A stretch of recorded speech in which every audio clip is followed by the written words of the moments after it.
فأنا ناصح لإخواني بالصدع بالحق تبيض وجوههم. السكوت في مسألة الحزبية يضرها، فاصدع بما تؤمر وأعرض عن المشركين. سلامي على دماج ورجالها والشيخ يحيى ودار العلم يا سعد بانيها. بسم الله الرحمن الرحيم. الحمد لله حمدا كثيرا طيبا مباركا فيه كما يحب ربنا ويرضاه. أشهد أن لا إله إلا الله وحده لا شريك له، وأشهد أن محمدا عبده ورسوله صلى الله عليه وعلى آله وأصحابه ومن تبعهم بإحسان إلى يوم الدين. أما بعد، Ikhwanil kiram rahimani wa rahimakumullah, kita masih pada bab tahdzir minasyirk, di mana pada pertemuan yang lalu kita mengambil hadis yang ke-26, hadis qudsi yang menunjukkan tentang apa hadis tersebut. Intinya hendaknya Khuzaimah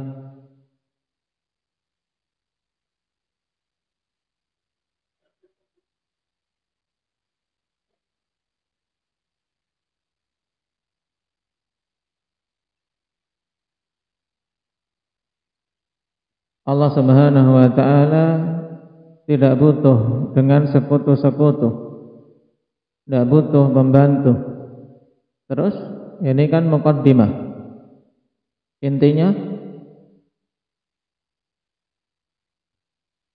bahwa siapa saja yang beramal yang di situ Allah Subhanahu wa ta'ala disekutukan dengan yang lain, maka Allah tidak akan menerima amalan tersebut dan Allah akan tinggalkan dia bersama dengan sekutunya. Ini termasuk dalam bahaya kesyirikan yang sangat jelas, di mana seorang musyrik makhdhul, seorang yang berbuat syirik akan ditinggalkan oleh Allah Subhanahu wa ta'ala. Baik.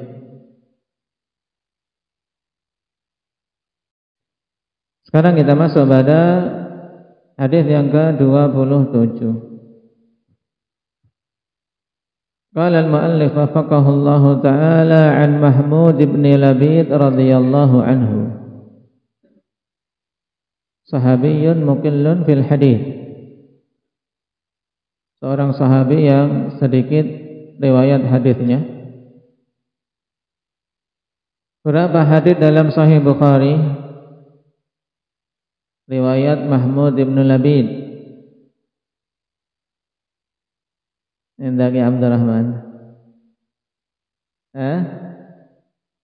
Pernah tahu berapa hadis Mahmud ibn Labid dalam Sahih Bukhari?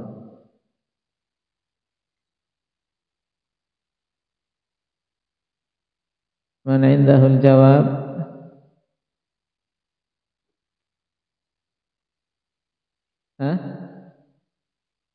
Satu, kata Abdurrahman, satu. Yang lainnya 0. Tidak ada, kan? Antum mencari dalam Sahih Bukhari hadis Mahmud ibn Labid, tidak ada. Nah, karena Imam Bukhari rahimahullah ta'ala meriwayatkan dari Mahmud ibn Labid dalam Al-Adabul Mufrad. Taib, beliau dikeluarkan oleh al-jamaah, yaitu para a'immah Muslim, Abu Dawud dan yang lainnya, Imam Ahmad. Tapi Imam Bukhari tidak mengeluarkannya dalam Sahih beliau.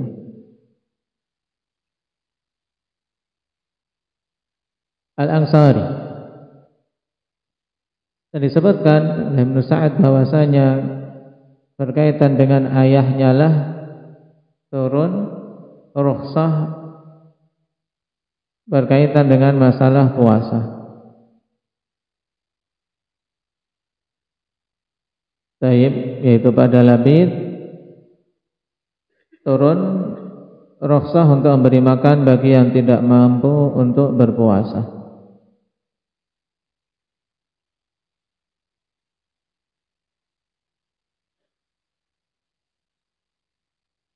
Tapi pada keabsahannya butuh dicek ulang. Nah, ini Mahmud ibn Labid al-Ansari, seorang sahabi yang mukillun fil hadis. Anna Nabiy sallallahu alaihi wasallam qala inna akhwafa ma akhafu alaikum asy-syirkul asghar. Qalu wa ma syirkul asghar ya Rasulullah? Qala ar-riya. Rawahu Ahmad wa sahahahu Al-Albani rahimahullahu taala. Pada hadis yang ketiga ini akhwan, pada bab tahdzir minasyirk, untuk menunjukkan jenis syirik yang kedua. Karena telah kita lewati isyarat pada pertemuan yang lalu bahwa syirik terbagi menjadi dua, yaitu apa, Raihan?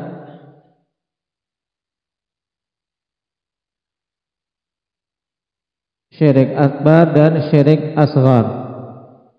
Telah kita lewati pembahasan syirik akbar dan bahayanya. Nah, pada hadis ke-27 ini berkaitan dengan asyirkul asghar, di mana Rasulullah sallallahu alaihi wasallam bersabda tentangnya, inna akhwafa ma akhafu alaikum asyirkul asghar. Sungguhnya perkara yang paling aku takutkan atas kalian yaitu syirik kecil. Konteks yang seperti ini menunjukkan Nabi sallallahu alaihi wasallam sangat khawatir perkara ini menimpa para sahabat radhiyallahu alaihim. Nah, di mana beliau tegaskan inna akhwafa ma akhafu alaikum. Sungguhnya hal yang paling aku takutkan untuk menimpa kalian. Nabi takut, khawatir para sahabatnya terjatuh dalam hal ini, yaitu asyirkul asghar, syirik kecil. Dari kalimat ini bukan berarti Nabi sallallahu alaihi wasallam tidak khawatir umatnya terjatuh dalam syirik akbar. Nah, tetap ada kekhawatiran, cuman dikarenakan perkara syirik asghar yang akan disinggung oleh Nabi sallallahu alaihi wasallam ini, ikhwan, perkara yang sangat lembut keadaannya. Nah, dan juga karena Nabi sallallahu alaihi wasallam memiliki thiqah billah, memiliki keyakinan yang kuat terhadap Allah Subhanahu wa taala, bahwasanya para sahabat radhiyallahu alaihim mereka betul-betul telah apa? Telah tertanam kuat tauhid, tertanam kuat bahwasanya mereka betul-betul telah membenci berhala-berhala, membenci segala sesuatu selain Allah Subhanahu wa taala. Nah, cuma di sana ada hal yang tetap Nabi sallallahu alaihi wasallam khawatirkan terhadap para sahabat, yaitu syirik kecil. Qalu wa ma syirkul asgharu ya Rasulullah. Kemudian para sahabat bertanya, apa itu syirik kecil yang Anda maksudkan wahai Rasulullah? Qala ar-riya. Maka Nabi sallallahu alaihi wasallam kemudian menjawab, itu adalah riya. Ini perkara yang Nabi sallallahu alaihi wasallam sangat mengkhawatirkan para sahabat radhiyallahu alaihim terjatuh di dalamnya. Setelah bertahun-tahun Nabi sallallahu alaihi wasallam didik mereka di atas tauhid, tidaklah menjadikan Nabi sallallahu alaihi wasallam merasa aman para sahabat terjatuh dalam riya tersebut. Dan di sini Nabi sallallahu alaihi wasallam mengungkapkan dengan ungkapan umum dan diinginkan khusus. Dari syirik asghar yang beliau inginkan adalah riya. Bukan berarti syirik asghar itu hanya riya saja. Nah, riya itu adalah salah satu dari bentuk syirik asghar itu pun riya yang sedikit. Makanya para ulama rahimahumullahu ta'ala menyebutkan riya yang masuk kategori syirik asghar adalah yasirur riya, riya yang sedikit, yaitu riya yang muncul di pertengahan amal, riya yang mencampuri amalan seseorang di mana dia ada niatan karena Allah tapi muncul dalam niatannya ingin mendapatkan sanjungan dan pujian manusia. Adapun riya yang menjadi dasar suatu amal seperti riyanya orang-orang munafik, maka ini masuk kategori dalam riya akbar, dalam syirik akbar, sebagaimana telah kita lewati pada jenis apa? Syirku an-niyah wal qasd, syirik niatan. Maka antum harus jeli terkait masalah riya ini. Mana yang diinginkan berupa syirik asghar, yaitu yasirur riya, riya yang sedikit. Adapun pengertian syirik asghar itu sendiri secara mencakup kesemuanya, ikhwan. Kalau kita perhatikan ungkapan para ulama, ada beberapa ungkapan, dan di antara yang paling bagusnya yaitu yang disebutkan oleh Lajnah Daimah. Demikian pula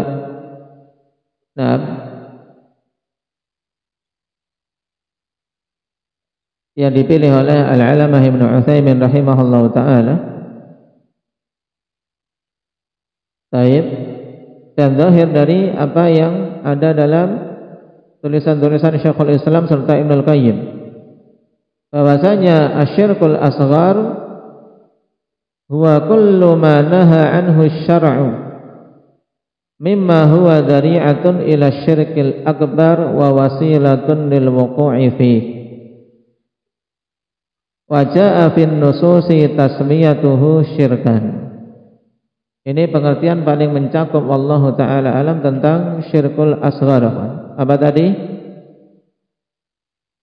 Asyirkul asghar huwa kullu ma naha anhu syar'u, semua perkara yang dilarang oleh syariat, mimma huwa dhari'atun ila syirkil akbar, yang bisa mengantarkan kepada syirik akbar, wa wasilatun lil wuqu'i fiha, dan merupakan sarana yang bisa menjatuhkan seseorang ke dalam syirik akbar. Wa jaa'a fin nususi tasmiyatuhu syirkan, dan datang di dalam nas-nas penyebutannya bahwasanya itu syirik. Nah, berarti dalam pengertiannya ada 3 unsur pokok yang antum harus cermati. Yang pertama yaitu bahwasanya perkara ini perkara yang dilarang oleh syariat yang menjadi dzari'ah. Dzari'ah itu adalah sesuatu yang bisa mengantarkan kepada hal lain, ini dzari'ah. Nah, poin pertama terkait syirik asghar harus antum pahami, perkara ini dilarang di dalam syariat yang perkara itu merupakan hal yang bisa mengantarkan kepada syirik akbar. Menunjukkan kalau syirik asghar terus menerus dibiarkan bisa menjatuhkan dalam syirik akbar. Naam. Wa wasilatun lil wuqu'i fih, dan merupakan wasilah, merupakan sarana yang bisa mengantarkan terjatuh dalam syirik akbar. Kemudian poin berikutnya datang di dalam nas-nas syariat, dalam dalil-dalil penyebutannya sebagai syirik. Nah, baik. Bagaimana pengertiannya indak ya? Syukran. Iqra.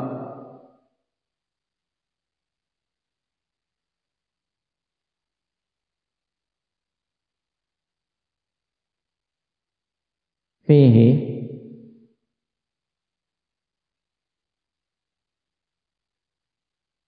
Nah, Ini diingat-ingat. Asyirkul asghar huwa kullu ma naha anhu syar'u mimma huwa dari'atun ila syirkil akbar wa wasilatun lil wuqu'i fihi wa jaa'a fin nusus. Ini juga penting, datang dalam nas-nas tasmiyatuhu syirkan, penyebutannya sebagai syirik. Untuk mengeluarkan apa, akhwan? Untuk mengeluarkan dosa-dosa besar yang bukan syirik. Karena dosa-dosa besar juga bisa dikatakan sebagai apa? Sebagai wasilah. Yang bisa menjatuhkan seseorang dalam syirik. Dalam kekufuran. Tapi maka sampai dikatakan al-kabiratu baridul kufri. Dosa besar itu pos yang bisa mengantarkan pada kekufuran. Bagaimana juga bisa mengantarkan pada kesyirikan. Cuman di sini bedanya dengan syirik asghar. Syirik asghar sarana atau suatu hal yang bisa mengantarkan terjatuh dalam syirik akbar dan datang dalam nas penyebutannya sebagai syirik. Contoh yang paling jelas riya ini. Riya, Nabi sallallahu alaihi wasallam tegas menyatakan itu syirik asghar. Dan ini adalah apa? Yang dimaksud yasirur riya. Dan syirik asghar secara umum terbagi menjadi dua. Asyirku al-zahir dan asyirku al-khafi. Syirik zahir, syirik yang nampak pada jenis syirik asghar, baik berupa perkataan atau perbuatan. Sekarang contoh syirik asghar yang berupa perkataan, misalnya apa? Syirik asghar berupa perkataan. Seperti seorang bersumpah dengan selain Allah Subhanahu wa taala. Ini asalnya adalah syirik asghar, ya kawan. Baik. Demi bapakku misalnya. Aku bersumpah bi abi.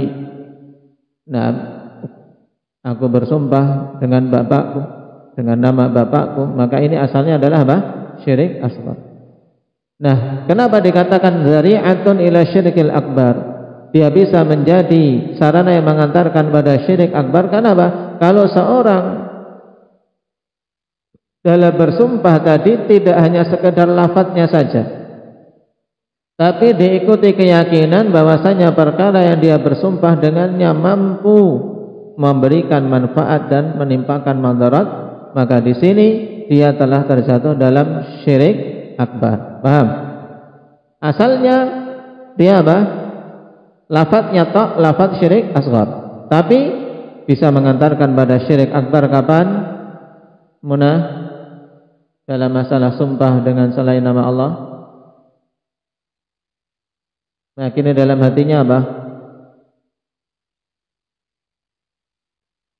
Bahwasanya perkara yang dia bersumpah dengannya itu bisa menimpakan manfaat, memberikan manfaat atau menimpakan madarat. Baik. Sekarang contoh lain, syirkul asghar fil aqwal, yang zahir, syirik asghar dalam perkataan yang nampak, seperti apa misalnya? Masyaallahu wa syi'ta. Masyaallahu wa syi'ta, di situ digandengkan tasyrik fil lafzi. Adapun syirkul asghar fil af'al, syirik asghar yang zahir pada perbuatan, kawan. Contohnya seperti apa? Indak ya Rifki, berikan contoh syirik asghar yang zahir berupa perkataan, berupa apa? Perbuatan. Taib, perbuatan tiara, asalnya syirik asghar. Mengusir burung, kemudian memperhatikan kemana perginya, ke kanan atau ke kiri. Kalau ke kanan dia beranggapan safarnya bagus, akan dia teruskan. Kalau ke kiri maka dia batalkan. Ini syirik asghar. Juga yang lainnya, kawan, memakai gelang, memakai kalung dengan niatan tolak balak. Taib, ini syirik asghar berupa perbuatan. Nah, lubsul hilqah wal khayt. Nah, lidaf'il bala, memakai cincin, gelang, kalung untuk tolak bala. Ini masuk syirik asghar pada asalnya. Karena apa? Bukan sebab. Nah, tidak ada kaitan sebab dan akibat. Nah, seorang pakai kalung dengan apa? Tertolak dari ain, misalnya. Nah, kecuali pada beberapa metode pengobatan saat ini yang, nah, jika memang bisa dibuktikan secara medis, misalnya seorang memakai, nah, semacam apa, gelang dari apa itu yang magnet itu, gelang magnetik misalnya, dan memang secara, nah, logika bisa masuk tanpa ada keyakinan tertentu, maka boleh enggak? Boleh saja, karena ini ada hubungan sebab akibat, merupakan sebab yang zahir. Tapi kalau pakai apa? Gelang, nah, pokoknya gelang aja, diyakini ini dari simbah kiai atau mbah dukun, pokoknya pakai, nanti kamu, nah, bisa apa? Anti peluru misalnya. Nah, ini kan untuk tolak bala. Asalnya syirik asghar, kecuali bisa masuk syirik akbar kapan? Karena tadi kan kaitannya syirik asghar itu mengantarkan pada syirik akbar. Ini bisa mengantarkan pada syirik akbar kalau diikuti keyakinan kalung itulah yang apa? Memberikan manfaat atau menolak mudarat. Ini jatuh dalam syirik akbar. Ya, paham ini. Kemudian jenis yang kedua dari syirik asghar apa tadi? Kita baru membahas contoh-contoh syirik asghar yang zahir. Bisa berupa perkataan, bisa berupa perbuatan. Kemudian jenis yang kedua apa, Jabir?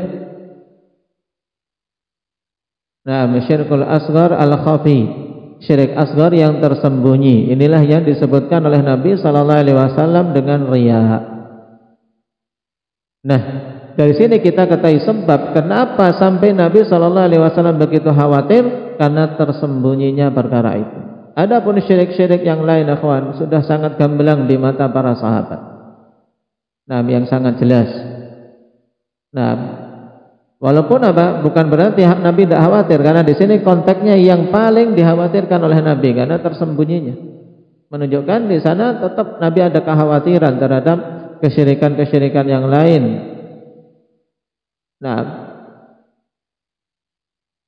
tapi yang dikhawatirkan yang paling tersembunyinya ini, yaitu riya. Nah, ya riya diambil dari kata ru'yah. Al-amal li ajri ru'yatin nas, beramal demi dilihat oleh manusia. Untuk apa? Untuk dipuji. Ini khafi, tersembunyi. Kenapa, kawan? Karena pada niatan-niatan kita, pada hati-hati kita, hanya kita yang tahu saja. Mungkin sama-sama duduk di majelis, sama-sama sholat di satu shaf. Satunya ikhlas karena Allah, satunya cuma apa? Sekedar ingin dapat pujian. Bisa. Padahal gerakannya sama, gerakan zahirnya sama, sesuai sunnah. Nah, tapi dalamnya beda. Apa yang membedakan niatan? Satunya riya, satunya ikhlas. Maka ikhwan, perkara riya ini perkara yang sangat penting untuk kita cek dalam diri-diri kita. Tidak ada seorang pun yang merasa aman dari riya kecuali orang-orang munafikin. Nah, orang-orang munafikin yang mereka aman dari terjatuh dalam riya. Adapun seorang mukmin senantiasa mengkhawatirkan dirinya terjatuh dalam hal ini, sebagaimana Nabi sangat mengkhawatirkan hal tersebut menimpa para sahabat secara khusus dan umatnya secara umum. Nasallallahu al-afiyata wassalam.